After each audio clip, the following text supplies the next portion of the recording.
अगर खतरा है तो मस्जिदों से है, अगर खतरा है तो मदरसों से है, अगर खतरा है तो इन चर्च से है। द लाइव टीवी, सच सबसे आगे। नमस्कार, द लाइव टीवी देख रहे हैं आप। मैं हूं हर्षिता सिंह। देश में पूरी तरीके से आज माहौल बिगड़ चुका है। हालात दिन पे दिन इतने ज्यादा बेकाबू होते जा रहे हैं कि आप देख रहे हैं कि आए दिन क्या हो रहा है। हिंदू संगठनों और खुद को संत महंत बताने वाले जो लोग हैं, वो जहर उगलने वालों की हिम्मत आज इतनी बढ़ चुकी है कि अब ये खुले मन से लोगों को हत्या करने की बात कहते हैं। ना तो इन्हें प्रशासन का डर है और ना ही शासन का, क्योंकि देश में शासन करने वाले खुद इन्हें शह दे रखे हैं। तभी आप देखिए कि रोज रोज कभी कोई देश के राष्ट्रपिता महात्मा गांधी को गाली देकर के निकल जाता है, तो कोई पूर्व प्रधानमंत्री मनमोहन सिंह को मारने की बात कर देता है, लेकिन इन पर कोई कार्रवाई नहीं होती है।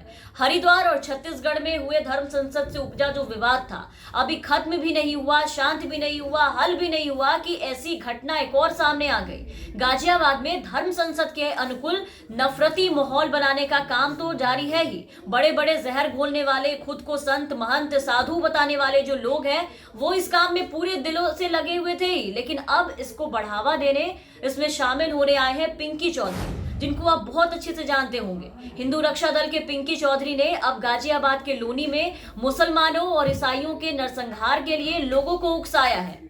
ईसाइयों और मुसलमानों को देश के लिए खतरा बताया है।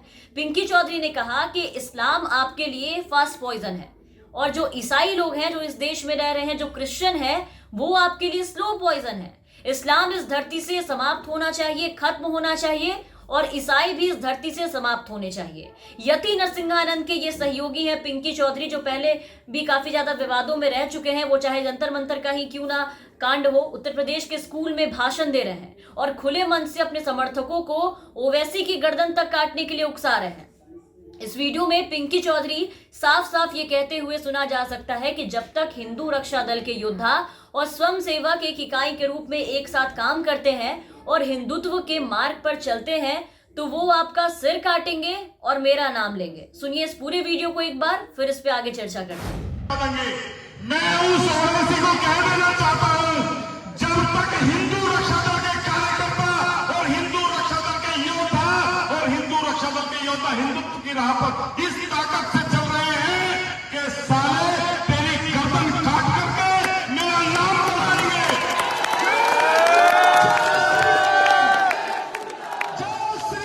जय श्री राम।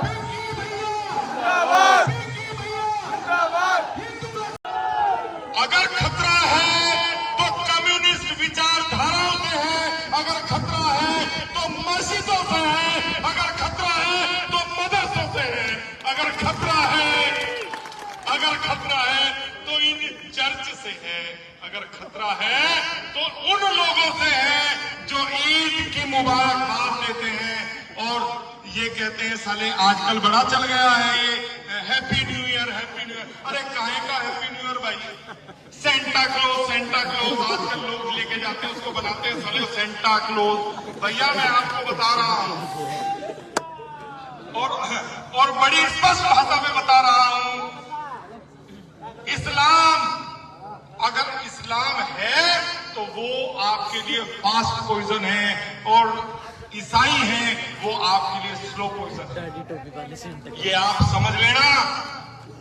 इस्लाम इस धरती से समाप्त होना चाहिए और ईसाई भी इस धरती से समाप्त होने चाहिए, क्योंकि ये प्रलोभन देकर के हमारे भाइयों को ईसाई बनाने का काम करते हैं। ऐसा कार्य इस भूमि पर नहीं होने देंगे। मैं इस लोनी में यही दिखाना चाहता हूं, ये लोनी से यही कराना चाहता हूं कि कोई भी प्रलोभन से ईसाई नहीं बनेगा। तो सुना आपने, ये खुले मन से आज ऐसे लोगों को दंगा करने, मारने, काटने, लोगों के नरसंहार करने की सलाह दे रहे हैं, बिना किसी कार्रवाई के डर के, क्योंकि इन्हें भी ये बात बहुत अच्छी तरीके से पता है कि ये चाहे कितनी भी अति कर ले, इन पर कोई कार्रवाई नहीं होगी। इन पे ऐसे लोगों पर कोई कार्रवाई बीजेपी के राज में तो नहीं होगी, और इसलिए अब ऐसे नफरती ज्ञान बांटने और जहर उगलने के लिए देश में धर्म संसद जैसे चीजों का आयोजन किया जा रहा है, जहां धर्म का प्रचार करने की बात तो करते हैं, लेकिन धर्म का प्रचार और धार्मिक बातों को छोड़कर मंच से लोगों को मारने, काटने, खत्म कर देने, मुसलमानों का नरसंहार कर देने का ज्ञान बांटा जा रहा है।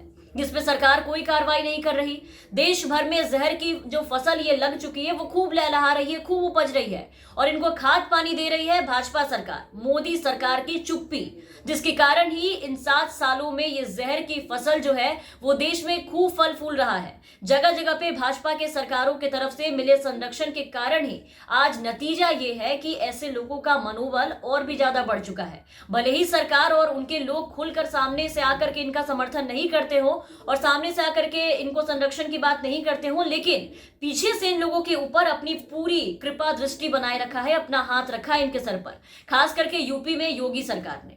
और इस बात का खुलासा खुद नरसिंहानंद सरस्वती ने किया है, जिसको लेकर के लोग बार बार ये सवाल कर रहे थे कि आखिर इतना कुछ होने के बाद, इतना कुछ करने के बाद भी योगी राज में जो खुलेआम ये कांड करते हैं, सरकार अब तक इन पर कोई सख्त कार्रवाई क्यों नहीं करवाती, क्यों नहीं करती। पहले की बात तो छोड़िए, अभी हरिद्वार में जो हुआ उसकी ही बात कर लीजिए। हरिद्वार में भी नफरती धर्म संसद को आज 10 दिन से ज्यादा हो चुके हैं।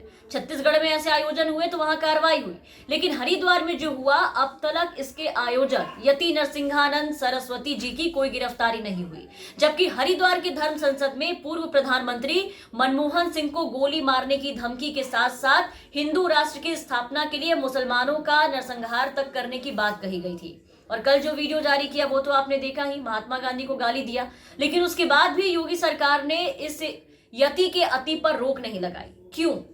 इसका खुलासा खुद यति ने किया है। एक वीडियो सोशल मीडिया के जरिए सामने आया है जिसमें वो खुद को योगी आदित्यनाथ का सबसे बड़ा समर्थक बताते हुए नजर आ रहा है। साथ ही सत्ता से मिलने वाले संरक्षण की बात को भी स्वीकार कर रहा है। नरसिंहानंद ये इस वीडियो में ये बताते नजर आ रहे हैं कि योगी जी का हम समर्थन करते हैं, बहुत बड़े समर्थक है उनके।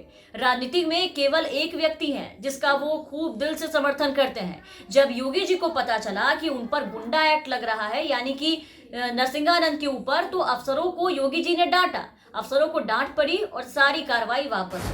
ये देश चलेगा। आखिरी सवाल, आपने हिंदुत्व की बात बहुत मुखरता से करते हैं, लेकिन योगी आदित्यनाथ जो उत्तर प्रदेश के अभी वर्तमान मुख्यमंत्री हैं वो भी हिंदुत्व के लीडर रहे हैं। हिंदू युवा वाहिनी से उनका उदय हुआ। आप भी हिंदुत्व की बात कर रहे हैं, वो भी उसी विचारधारा के हैं। बावजूद इसके उनकी नेतृत्व की सरकार की जो पुलिस है वो आप पर गुंडा एक्ट लगा। देखिए सुनिए, ये एक अलग बात है, ये विशाल, ये सब, ये अलग है। योगी जी का हम समर्थन करते हैं। राजनीति में केवल एक व्यक्ति है जिसका हम समर्थन करते हैं, लेकिन हमारी लड़ाइयां बहुत बड़ी हैं।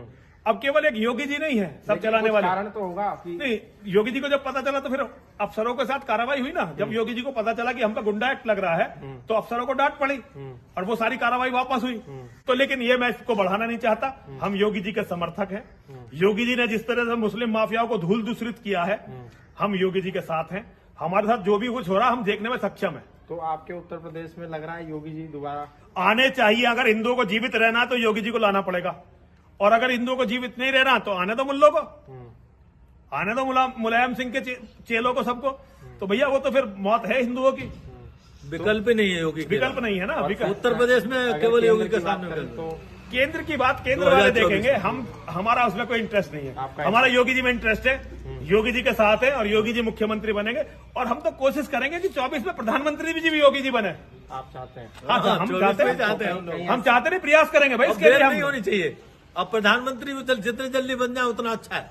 तो ऐसा तो नहीं होगा योगी जी जब प्रधानमंत्री बन जाएंगे उनकी कैबिनेट में? तो ये है यति की इतनी अति कर देने के पीछे की असल वजह, सत्ता का संरक्षण। अब आप खुद बताइए कि क्या ऐसे लोगों पर कोई भी पुलिस, कोई भी राज्य सरकार की पुलिस कार्रवाई कर पाएगी? जिसका राज है, जिसकी सरकार है, जिसके हाथ में सारे कंट्रोल है, जिसके हाथ में बागडोर है, वही इस नफरत को लाड़ प्यार से जब पाल रहा हो, यही इसको संरक्षण दे रहा हो, पानी दे रहा हो, तो क्या उसके खिलाफ कोई पुलिस कार्रवाई करने का दुस्साहस कर पाएगी? कभी नहीं करेगी। और जब कोई कार्रवाई ही नहीं होगी तो जाहिर सी बात है कि फिर इस तरह के ये नफरती आयोजन और इस नफरती बोल, इस तरीके का उकसाना कभी भी नहीं रुकेगा।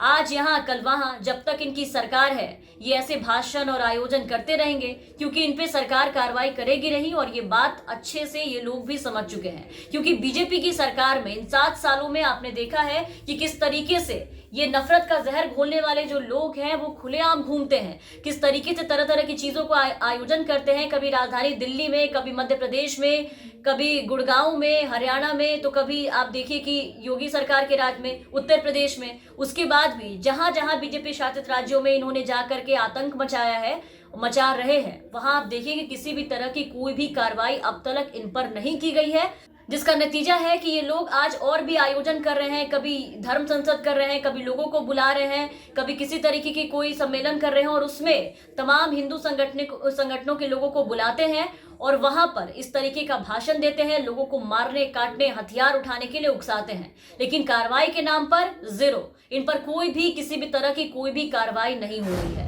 अब इस वीडियो के सामने आने के बाद ये देखना होगा कि योगी सरकार इससे कैसे पीछे हटती है, कैसे अपना पलड़ा झाड़ती है और इतना कुछ जो यति नरसिंहानंद ने कैमरे पे आकर के स्वीकार किया है, अपने चुप्पी से इसको हवा देते हैं या इस बार भी कोई कार्रवाई करते हैं। तमाम अपडेट्स और खबरों के लिए आप बने रहे द लाइव टीवी के साथ। धन्यवाद। द लाइव टीवी, सच सबसे आगे।